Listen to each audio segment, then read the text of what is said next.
Hey guys, how's it going? So from the first video I made about the Ford Ranger video and putting a 302 in, I said I was probably gonna make a video just on the parts list that I went with. Um, so I figured I would, keep that promise. So basically, this isn't a minimalistic build. I kind of went a little crazy, did a little extra, didn't go like crazy out, crazy, but this definitely isn't the cheapest you can do everything for. Um, I'm going to show you the prices, but I'm not going to break down every little price on a spreadsheet or anything like that. Um, but I will show everything that I think I need and just through the research I did that I need to get everything working on the truck. I'm sure there's going to be some small things that I've missed, so always account for that. But as long as I get some interactions on this that people are really here to see it, I will update on what I'm missing and what I still need. Um, Lastly, please leave a like, please subscribe.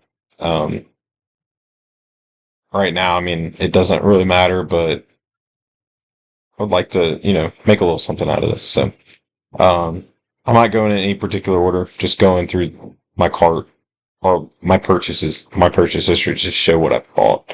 So I bought header bolts. Didn't necessarily need those, but kind of wanted them. I bought a gasket kit for the water pump. Um, I bought a high volume oil pump, but I ended up returning that just because I kind of just decided I didn't need a high volume oil pump. Just need a regular. These are the headers that I initially bought. Um, they did not work with the GT40P heads. So these will work fine for maybe E7 or whatever stock head other than the GT40 heads. These should work. It's just the GT40Ps have, even the GT40 might work, but the GT40P has the different spark plug angle, so these did not fit on the driver's side. Uh, Small sealants, engine paint.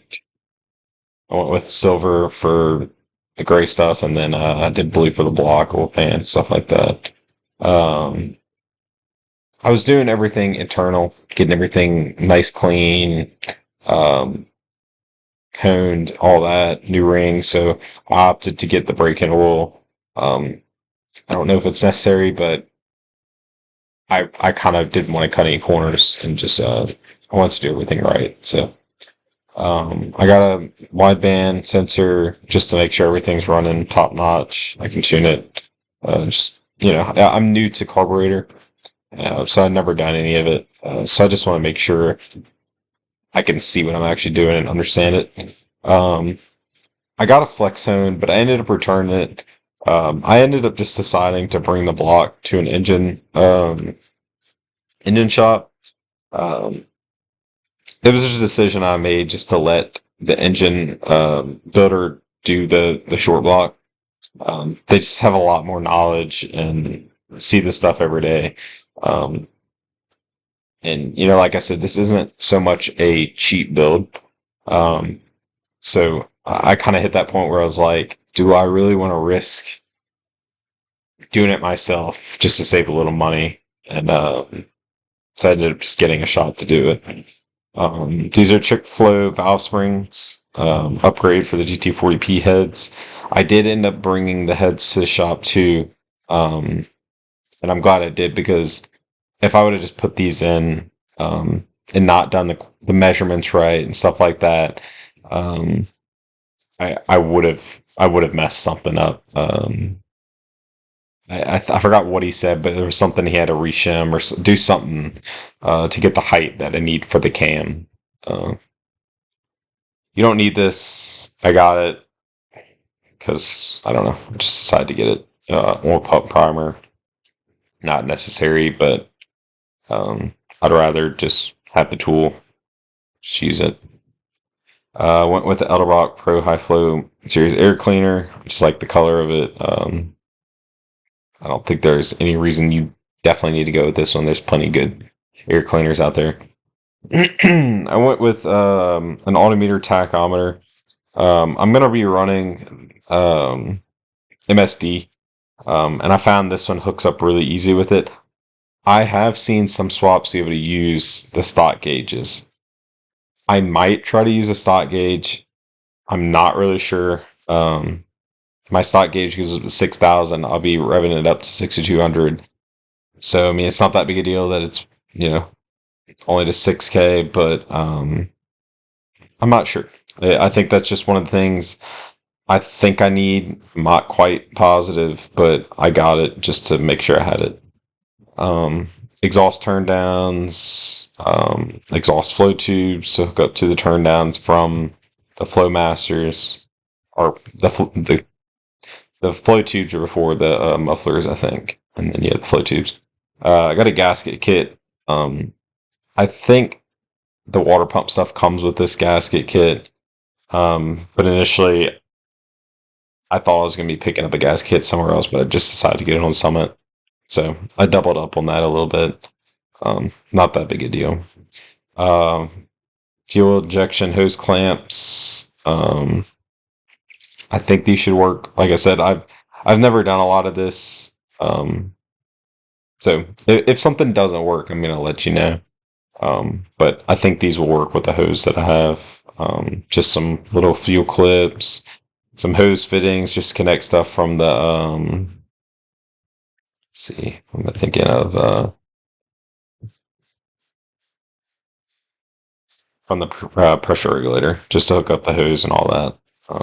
Make sure you get the right thread size and barb size. Hose line. This is another thing I'm not sure is going to work with my application.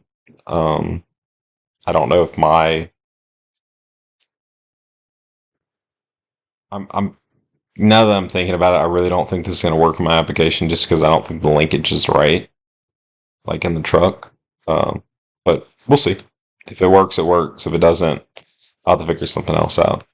So as we see, I got the ABS2 carburetor, so I got the carburetor calibration kit.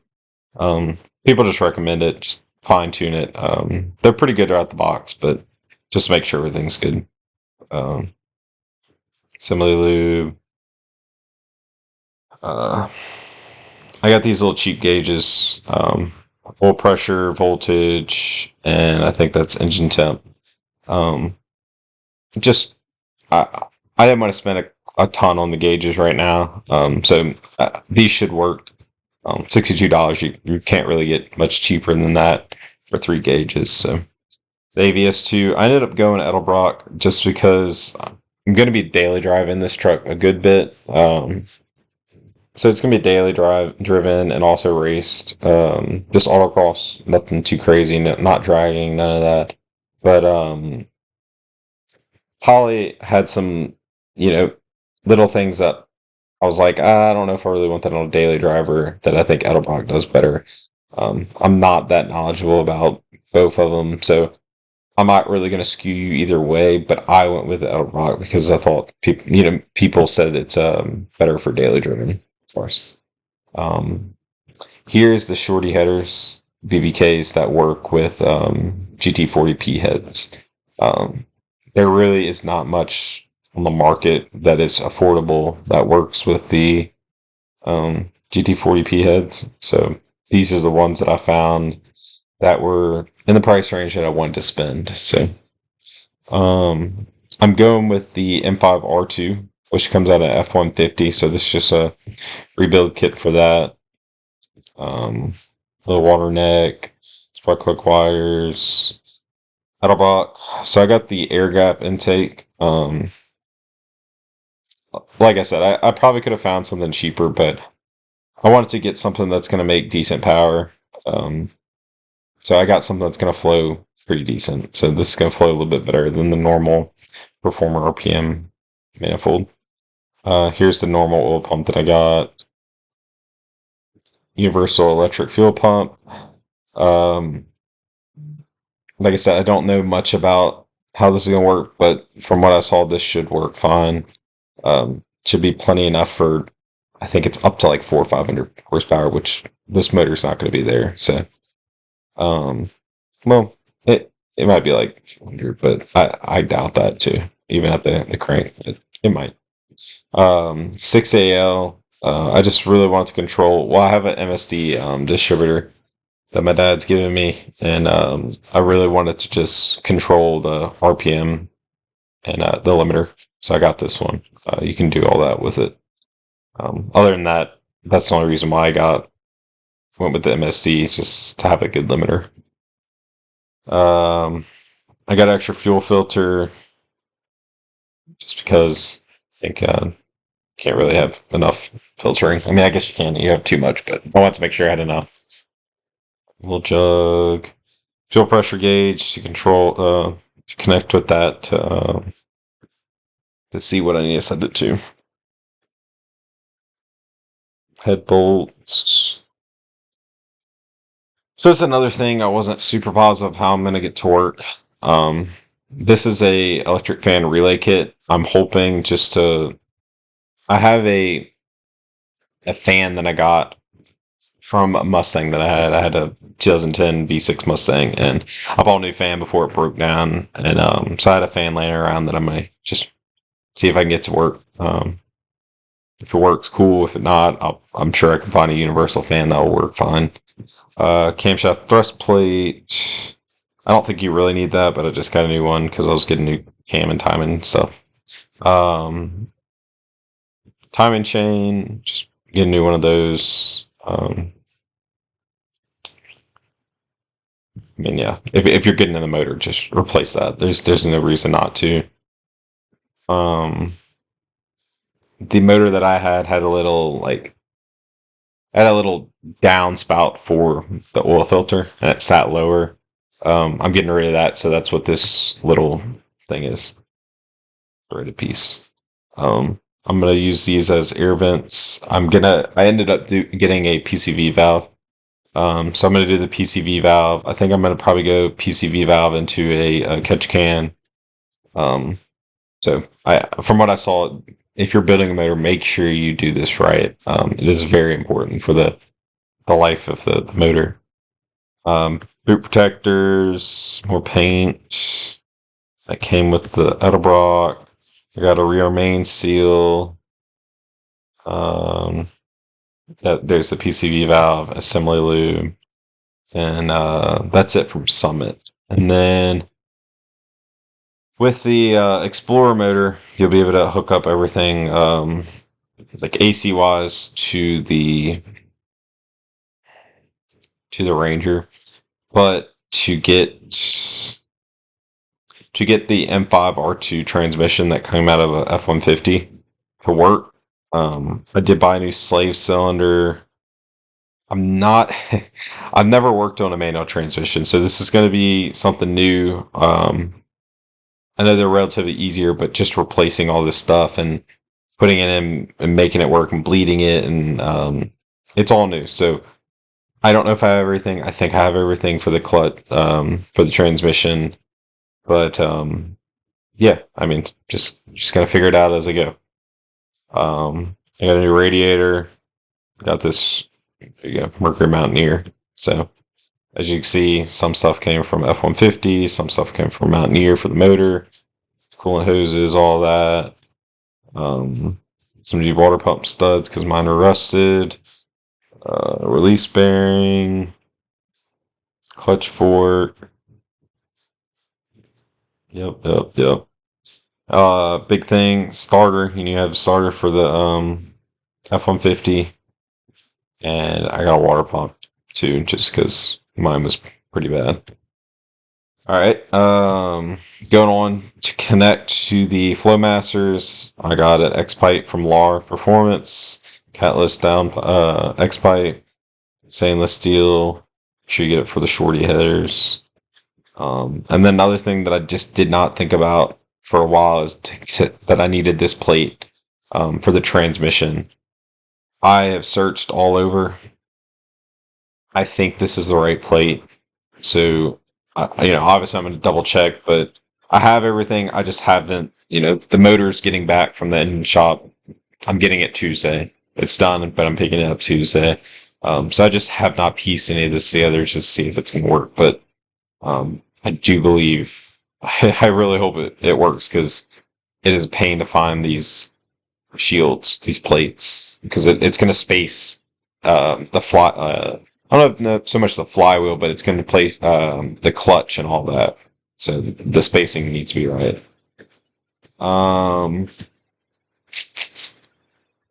Last thing.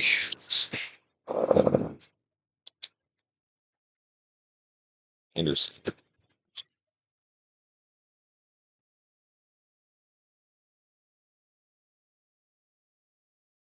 So I ended up going with the Anderson N41 camshaft. This one would be good with 373 gears, which is what I have in the rear right now. I'm not going any lower than, I might go to 410s, but I'm not going like any lower than 373. You do have to get longer piston rods with this. Also, I had a local parts warehouse near me, so I picked up all like the rings and stuff, and bearings, cam bearings, all that. I think that was $100 or something like that. Other than that, price wise, motor shop's gonna be, I think mine were like $450 to get the heads all reworked, sealed, and new valve springs in and just cleaned, and they look great. Like they look brand new. So I recommend if you're doing all this to get it done. Also brought the block and everything, bottom end rotating assembly to get balance. They cleaned everything. Did all new cam bearings, main bearings, rings, balance the bottom ends, a flywheel, and I also bought a new harmonic balancer. That is another one. Let's see if I can go for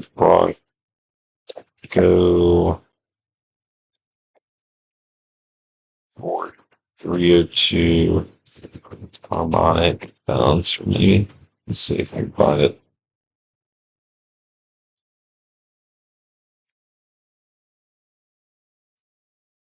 This thing.